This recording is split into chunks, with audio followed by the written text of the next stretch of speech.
One of the main themes and ideas that we find in the Gurdjieff work, or the fourth way, is that of awakening. We must wake up. We exist in sleep, but there is a possibility to wake up from that sleep. So among many other interesting ideas in Gurdjieff's work, particularly that we can find in Ouspensky's In Search of the Miraculous, among them understanding humanity and mankind, the universe, creation, and all of these things. For me, one of the most interesting aspects of it is the raising of consciousness and awareness, and to awaken from the sleep that we normally exist in. And we've just read chapter 8 on the channel. You can find that. And at the beginning of chapter 8, Ouspensky begins by sharing Gurdjieff's talk on these states of consciousness. And I've been thinking about how to deliver this information for you in a shorter video, how to sort of make a script and a video about it, but I've been unable to do that, I'm afraid, because there's just so much valuable information in this section, the first part of chapter 8, that what I've decided to do is just read it again and comment in between each paragraph. So I hope that's okay with you guys. What I'd suggest, and if you're interested, you can go back and listen to the first few minutes or first few pages of chapter 8. There's a link above if you'd like to do that, or it's on page 141 if you have the physical book. And I'm just going to read the first 10-15 paragraphs, comment in between each of them, because this is super powerful. And for anyone who's new to the Gurdjieff work, Gurdjieff may trigger some people with what he's saying here, because he's arguing that what most individuals consider their level of consciousness, they're far from it. And it can be quite triggering if we haven't observed ourselves over time, observed the people around us, and done much self-observation and attempts at self-remembering. We can, be repelled by these ideas. We can push back. And again, that's on the individual, that's on us. We need to experiment and verify these ideas. So, like I say, I'm going to read these sections out, comment in between them, and any more questions or anything else you'd like to hear me talk about regarding In Search of the Miraculous, be sure to let me know in the comments. So that's what we're doing here today. So let's go. At one of the following lectures, G returned to the question of consciousness. In all, there are 4 states of consciousness possible for man. He emphasized the word man. But ordinary man, that is, man number 1, number 2, and number 3, lives in the 2 lowest states of consciousness only. The 2 highest states of consciousness are inaccessible to him, and although he may have flashes of these states, he is unable to understand them, and he judges them from the point of view of those states in which it is usual for him to be. Here Gurdjieff is just laying out a bit of a preface of the condition that we find ourselves in, the fact that there are 4 states of consciousness. All the world's religions and philosophy will talk about these highest states, and many of them, that is the key aim and goal of these religions and philosophies, to raise our consciousness and to live as a man without quotation marks, Gurdjieff would say. The 2 usual, that is, the lowest states of consciousness, are first sleep, in other words, a passive state in which man spends a third and very often a half of his life, and second, the state in which men spend the other part of their lives, in which they walk the streets, write books, talk on lofty subjects, take part in politics, kill one another, which they regard as active and call clear consciousness, or the waking state of consciousness. The term clear consciousness or waking state of consciousness seems to have been given in jest, especially when you realize what clear consciousness ought in reality to be, and what the state in which man lives and acts really is. Gurdjieff will touch on this idea a lot in the passages to come.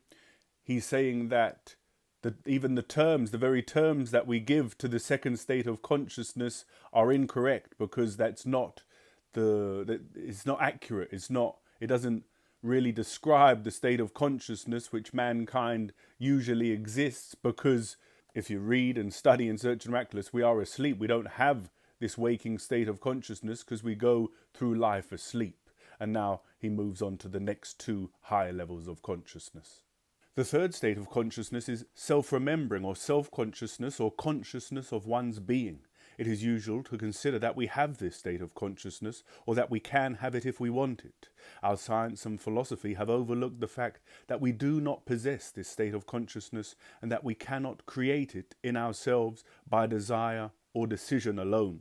Here again we find out that although it's potential within the individual to have this state of self-remembering, we ascribe it to ourselves ordinarily, and this is false. We don't have this state of consciousness in ordinary life and existence.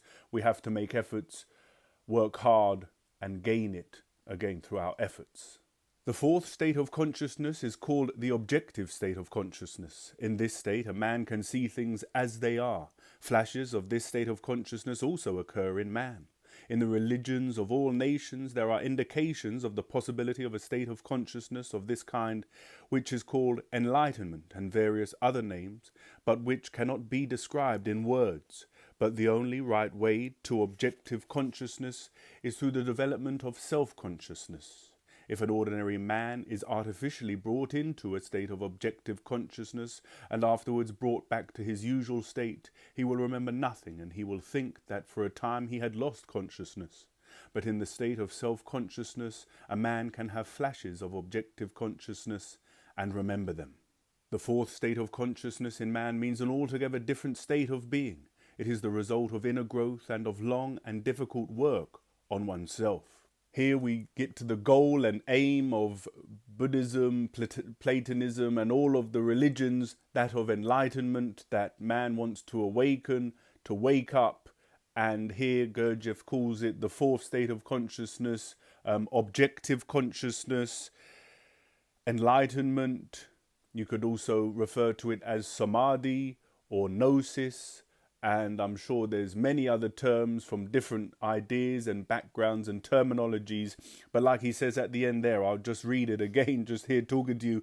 It is the result of inner growth and of long and difficult work on oneself. And this is why in today's modern life and society, people aren't interested in putting in those efforts and that work, especially if they consider that they have the highest state of consciousness, that this state in which I'm existing now is the highest state, and they don't believe there's any more some scientific materialist, for example. All that exists is what I can weigh and measure and count, and you say, no, there's higher states of consciousness available to humanity. They'll say, poo, that's rubbish. There's none of those things, so why would they possibly work hard and make efforts to try and gain that state of consciousness? But the third state of consciousness constitutes the natural right of man as he is, and if man does not possess it, it is only because of the wrong conditions of his life. It can be said without any exaggeration that at the present time the third state of consciousness occurs in man only in the form of very rare flashes, and that it can be made more or less permanent in him only by means of special training. That special training could be considered the entire text of In Search of the Miraculous, also Gurdjieff's Meetings with Remarkable Men, which we'll come to on the channel in time, and of course there's Beelzebub's Tales to his grandson, or All and Everything, and all of these texts, Gurdjieff's life work, all of the books that his students and pupils wrote are all towards this, towards the special training. And this special training is our life's work, the fourth way, combining the way of the monk, the fakir and the yogi into the four ways, but working on all the centers at the same time in order to wake up and become a man without quotation marks and live in objective consciousness. For most people, even for educated and thinking people, the chief obstacle in the way of acquiring self-consciousness consists in the fact that they think they possess it. That is, that they possess self-consciousness and everything connected with it, individuality in the sense of permanent and unchangeable I, will, ability to do, and so on. It is evident that a man will not be interested if you tell him that he can acquire by long and difficult work something which, in his opinion, he already has. On the contrary, he will think either that you are mad or that you want to deceive him with a view to personal gain. This part I've commented on briefly a moment ago, the fact that if you believe you already have something, then why would you work hard to get that which you already believe you have? And this is one of the biggest obstacles and issues that we continue to come into or come into contact with throughout the work and all of the Gurdjieff's followers is the fact that the majority of humanity think they already exist in the highest state of consciousness, and so they've got no interest in trying to raise their consciousness because they don't believe in the higher states. But through observation and verification, we can definitely see the different taste in these different levels of consciousness. The two highest states of consciousness, self-consciousness and objective consciousness, are connected with the functioning of the higher centers. In addition to those centers of which we have so far spoken, there are two other centers in man, the higher emotional and the higher thinking. These centers are in us, they are fully developed and are working all the time, but their work fails to reach our ordinary consciousness. The cause of this lies in the special properties of our so-called clear consciousness. I believe this is the first reference in the text to these two higher centers, higher emotional and higher thinking. And as we progress through the chapters, Gurdjieff will speak more about these centers and how they exist and function with finer energies, finer vibrations that the organism can create but doesn't ordinarily create, and which have to be sort of manufactured through a special kind of energy, if you like, that comes about through self-remembering. But all that will be explained later. That would be too much of a digression to get into here in this video. But as well as the moving, the thinking, the emotional and the instinctive, there's two other centers, the higher emotional and the higher thinking, and there's also the sexual center, which is another digression, but just for reference, all of that will be spoken about in the later chapters. In order to understand what the difference between states of consciousness is, let us return to the first state of consciousness, which is sleep. This is an entirely subjective state of consciousness. A man is immersed in dreams. Whether he remembers them or does not matter. Even if some real impressions reach him, such as sounds, voices, warmth, cold, the sensation of his body, they arouse in him only fantastic, subjective images. Then a man wakes up.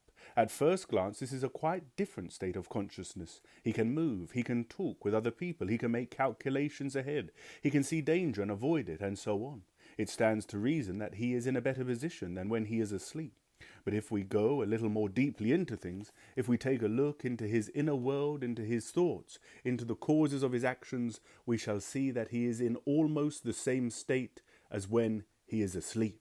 This can be a very painful realization to experience in our own work, our own spiritual progress, to realize that even though we're up and about, we're walking, talking, making tea, making lunch, having meetings, doing higher work in the world, intellectual stuff, to realize, and Gurdjieff doesn't pull any punches, he sort of says everything as it is, which is very painful for people, and why, again, the work and the fourth way is not very popular because it sort of cuts to the bone. But when you realize that you are as asleep when you're active in the world as you are in your bed, it's it can be a very painful thing to realize, and we must return to this often as we are instructed to in the book and the exercises that Gurdjieff has given. And it is even worse, because in sleep he is passive, that is, he cannot do anything. In the waking state, however, he can do something all the time, and the results of his actions will be reflected upon him or upon those around him. And yet he does not remember himself. He is a machine. Everything with him happens. He cannot stop the flow of his thoughts. He cannot control his imagination, his emotions, his attention. He lives in a subjective world of I love, I do not love, I like, I do not like, I want, I do not want. That is, of what he thinks he likes, of what he thinks he does not like, of what he thinks he wants, of what he thinks he does not want. He does not see the real world.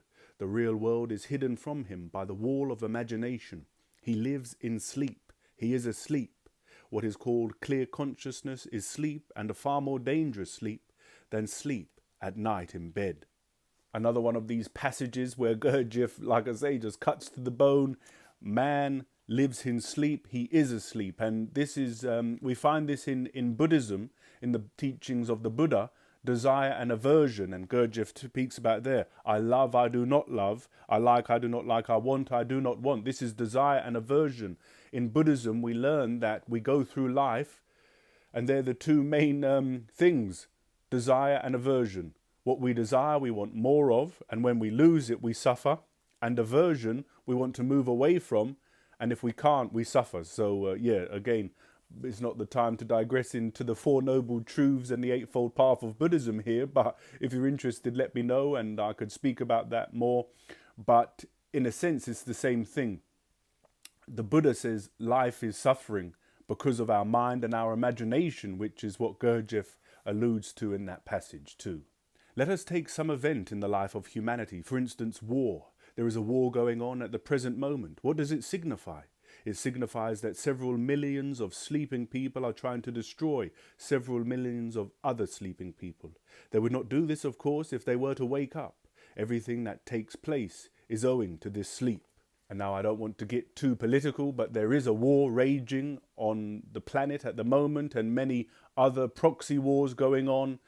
And this is what Gurdjieff says. A lot of people will ask him throughout the course of In Search of the Miraculous, can wars be stopped? How do we stop wars? Why do wars occur on the earth? And Gurdjieff ultimately puts it very succinctly and very simply, because mankind is asleep. And when a large mass of sleeping people are impacted and affected by planetary influences, they just end up annihilating one another and annihilating large portions of the population.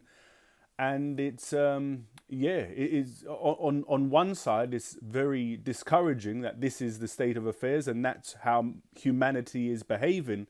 But if you really internalize it and realize that's what's going on, it can almost be quite liberating, because well, that's what sleeping people do. That's what a large group of sleeping people will do when affected by these planetary influences. And I can maybe speak about at a later date the difference in approaches of Gurdjieff and Ouspensky, and how Ouspensky really wanted to change the world, and Gurdjieff would just see that's what sleeping people does, that's what humanity does. Ouspensky's often saying about psychology and how can we help with man's psychology and awakening, and Gurdjieff just cuts him short and says, what are you talking about psychology for? There's no psychology for machines. For machines, you need mechanics. And it's, again, more cutting statements from Gurdjieff that we have to really chew on and verify for ourselves. Both states of consciousness, sleep and the waking state, are equally subjective. Only by beginning to remember himself does a man really awaken, and then all surrounding life acquires for him a different aspect and a different meaning. He sees that it is the life of sleeping people, a life in sleep. All that men say, all that they say and do in sleep. All this can have no value whatever. Only awakening and what leads to awakening has a value in reality. And so that's where we'll end this video. The next section is begins with a question: how can one awaken? How can one escape this sleep? And so we'll address that in the next video. I think this video is already too long for those of you who are still here. You know, you're who I'm making this video for, because it's very important when you are interested in Gurdjieff and Ouspensky's ideas, the work and the fourth way, that understanding the different states of consciousness, and particularly the difference between sleep and awakening, you know, self-remembering the taste that it has when we can experience it for brief moments and then we fall back into sleep, and we do that all over again by making efforts. We can have a taste, we can wake up more, we can cease to react to life and the world and be more present, not react. And Gurdjieff says there again, he sees that it is a life of sleeping people, a life in sleep. And when we begin to realize this ourselves, then we can begin to move through life, trying to raise our consciousness. And I'll just share before I say goodbye one thing, that at the beginning, I was a very, very confident, energetic young man before I reached and met with the Gurdjieff and Ouspensky work. I was very egoic, very narcissistic. And when I first found these ideas, for the first 2, maybe 3 years, I was trying to proselytize. I was like some preacher, preaching Gurdjieff to everyone, even telling people, oh, you're asleep, you know, you're a machine, probably offending people a great deal. And I probably was a real asshole, thinking that I'm superior to other people because I'm awake, I'm waking up, I know all the Gurdjieff, look at my books, and but it's for us as individuals.